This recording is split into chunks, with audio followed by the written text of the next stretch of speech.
I don't even want to look at that. No, go. Yes, yes, no, There go. you go. Now All it's right.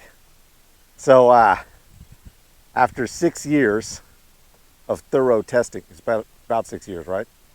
Yeah. So I made these tire shoes in around 2020 during COVID, all right? okay. And I'd read this really cool book. I'm sure plenty of you guys have read it, um, Or none of you guys. or anybody who's not super nerdy about running. But it's actually a really good story. So, Born to Run uh, was really cool. I've actually probably read it like 3 times now. But if you want a copy of it, I'll put a link to the description. And I got a couple other ones by the same author, and I'll put links in the descriptions to them because I like the first one so much. But I made these tire shoes just because I like to make my own stuff, basically. And I read in the Born to Run, they made the hurachas, or however you pronounce it. I can't speak whatever language that is. And I thought I could do that, make my own. So after 6 years of thorough testing on the same pair of tire shoes with minor modifications in between, I think I may not be an expert, but I'm at least experienced. You say so? Yeah. Yeah, probably. And I will say that they have some very good strong suits, and there's some definite negatives about the tire shoe thing. One thing that's definitely true is, or seems to be true, and it may not be true just about tire shoes, is that when you switch over to a tire shoe, or a not a tire shoe specifically, but a shoe without any restriction on your foot, basically, totally flat, your feet will get bigger.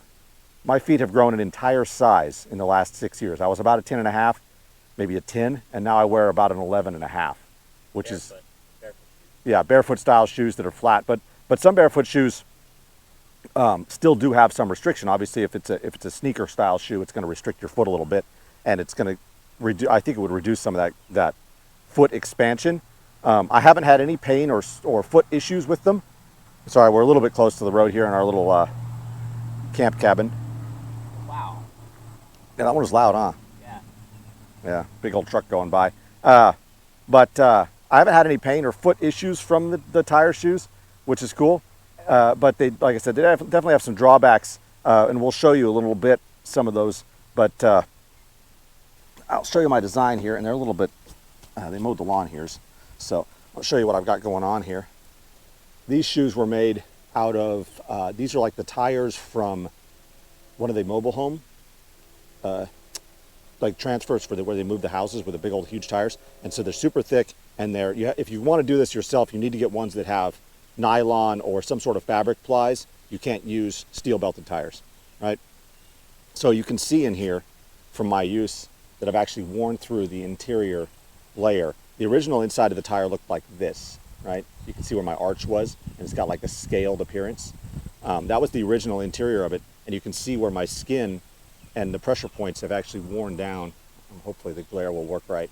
You can see my toe imprints and where my big toe has rubbed through the rubber of the tire. And so I don't know what the effect of having micro rubber on your feet is at all times. So that's something to think about if you want to go this route. Probably no worse than normal shoes. Probably not any worse than normal shoes, or I mean, you wear socks in normal shoes, but whatever they treat the cotton with, who knows? And so you can see my strap system here I built with climb spec webbing here, and then I brought the straps through slots on the side and tied them in so that they wouldn't tear. Although I had to replace these one time because they were only one strap, and now there's two. But everybody's going to do their same. And obviously, this side of the shoe I tore out. I didn't cut this slot big enough, and it's wired. You can see the wire there. So, and then if you go to the bottom of the shoe, you can see this is the original tread, this wavy side-to-side tread, and I took the table saw and I set it at a low level, and there's some mud on it, and I cut slots sideways on it, but you can see where I basically rubbed through all of that from walking on it. But as far as durability is concerned, excuse me, as far as the durability of a shoe is concerned, I don't know if you could get much more durable than this. I'd say that these probably still have another 6 years of use in them before I get totally destroyed. We've got a couple other versions of shoes. These are, I bought a pair of these the other day off Sierra Trading Post for $29. And I'm actually pretty happy with them. I don't really like this foam on them. So since these are made by Zero Shoe, they're the Zero Trail sandals. And they're a little bit funky. I don't like Velcro on a sandal because it tends to tear out. And these seem to be like the straps are too long. But these are pretty nice. And they are nicer to run in these shoes. There's another thing that when I was having trouble with, one of the problems I was having with these is they're kind of heavy for a sandal.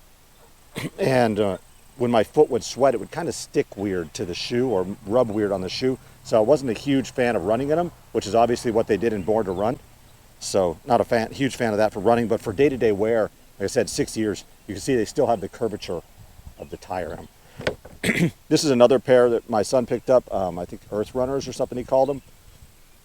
It's a local guy. It's a local guy made them, and they're pretty solid. But you can see here where the straps wrap around the base of the shoe, and he would eventually wear through that fairly quickly, I think. But otherwise, that's another type of flat barefoot type shoe. So overall, they're pretty good.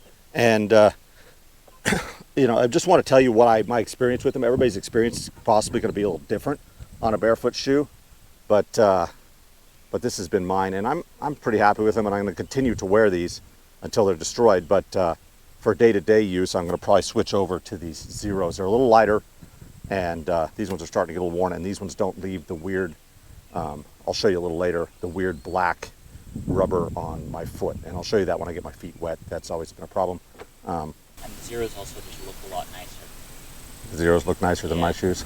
Yeah. I'm insulted, but not really insulted, because he's right. You should never get insulted because somebody tells you the truth. You should just take it in their note and tell them maybe they shouldn't be quite so truthful. That's probably not good advice. It's probably not good advice at all. No. But yeah, so now we're going to do some, if this is the shoe portion of this, we'll do a little more there, but I'm going to show you some foot portion. So if you guys don't like feet, then don't watch this next part. Just know that my feet have some interesting like dry spots and stuff on them from wearing sandals continuously, but they're probably the same thing you would get from wearing sandals continuously, no matter what the sandals were. If you make you kind of uncomfortable, this is probably not the video for you. They're probably not watching this. Yeah. If you have a foot fetish, then this is also probably not the video for you, because it'll probably ruin your fetish. That's true. So we'll cut over and I'll show you some foot imagery. Wow. You're going to get demonetized for that. You get demonetized for foot. If you guys ever buy a house in the woods, don't buy one in the woods by the road. That's a hot tip from the Dirty Shop. Okay, so I'm going to show you what it looks like when your feet get wet with the dirt, with the tire shoes. If you wear them for a while and then you don't, it seems like no matter how often I wash them or wear them in the water, they end up doing this to your feet. So just be aware. So I'm going to spray my feet down. Okay, so now my feet are wet, and we're going to give it a few minutes of wandering about with the wet feet, and then we'll come back and show you what they look like. I've never intentionally tried to stir up the black kind of weirdness on the tire shoes. I've just noticed it after I've gone and walked in the water a little bit. So it took me a few minutes to stir it up. But if you look at my feet now, after a few minutes of wandering around, you can see this dark kind of, ew. I don't even want to look at that. You can see this darker color coming up through the shoe, and it's from, I assume it's from like micro rubber rubbing off of the tire and getting on there, right? So and it gets much worse with time. It gets much worse if I walk around with it for a while, especially I think if your feet get wet and dry and wet and dry and wet and dry repeatedly, then you end up with that sort of thing going on. So overall, that's probably the worst drawback I think of the tire shoe. If you look at my heels here, I'm trying to delicately stand on 1 foot yoga-ish style. But you can see there's some cracking and stuff from my feet. It doesn't seem to be an issue. The cracking from the sandal, I've had this problem with other sandals if you wear them too much. It doesn't seem to be an issue unless you like try and clean that off, or like try and sand off the callousing, and then your feet will crack. But at least that's my experience. So that's generally the drawback of tire shoes, and so I don't know what else to say about them, except that I'm going to keep wearing them anyways. Yeah. I'll have lots more video for you. So there you go. That's my general impression of a tire shoe. If you want to make your own shoes, I can't think of a really much easier way to do it. It's pretty simple. The way I did my straps is probably a little complex for the average person. I have an industrial sewing machine. But if you did straps like on these Earth Runners, then I spilled my coffee. Dang it. Then it might be a little simpler for you if you're going to do that. And I don't know, maybe the next time I might do it. I might, if you could figure out how to do it and you could glue leather to the surface of the tire shoe, you would eliminate a lot of the weirdness that I think is common with the tire shoe. And I was thinking about trying that. You'd have to rough the surface up with maybe a belt sander or something, and then try and glue a layer of leather to the surface of the tire shoe. But just know that most leather is not particularly natural anymore. They treat it with all kinds of chemicals to get it to not rot. It would probably be a lot less durable too, because you'd eventually crack off the leather. Yeah, that leather would eventually pull off or flop off. I mean, if you could figure out a way to sew it down, maybe some sort of layer on the shoe, it may not behave as well in the water. But, if I had to go and hike 1,000 miles and they said you get one pair of shoes, it'd probably be a pair of tire shoes, because they would just last, at least the way I made mine, it would last, I don't know how many thousands of miles I probably have on these, but many thousands. Probably more than some of the cars. It's over 6 years. Yeah, I haven't yet had to call in for my Michelin warranty yet. My 100,000 mile tire warranty, I haven't had to do that one yet.